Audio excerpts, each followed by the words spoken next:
আসসালামু আলাইকুম। অনেক দিন ধরে আপনাদেরকে খরগোশগুলোর আপডেটটা দেওয়া হচ্ছে না, তো আজকের এই ভিডিওটির মাধ্যমে আপনাদের মাঝে খরগোশগুলোর আপডেট দিব আর কি। তো বর্তমান সময় তাদেরকে সেট আপগুলো কিন্তু বদলানো হয়েছে, কারণ হচ্ছে এখানে তিনটাই ফিমেল, একটা হচ্ছে মেল।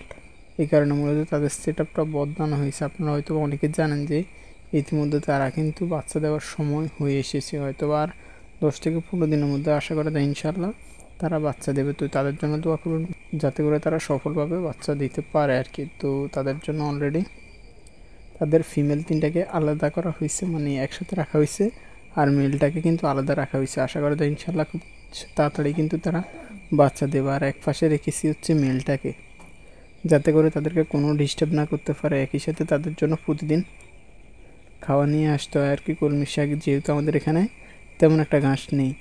তো দেখতে পাচ্ছেন ভিতরে কিন্তু খাবার দেওয়া হয়েছে এবং খুব সুন্দর করে কিন্তু তারা খাবার দাবার খাচ্ছে, এবং উপরেও খাবার দেওয়া হয়েছে, মানে উপরেগুলা একটু পরে দেওয়া হবে আর কি। তো খুব সুন্দর কিন্তু তারা খাবার খাচ্ছে, এবং মাসাল্লাহ তাদেরকে কিন্তু কালারগুলো কিন্তু আগের তুলনায় অনেকটা সুন্দর হয়েছে।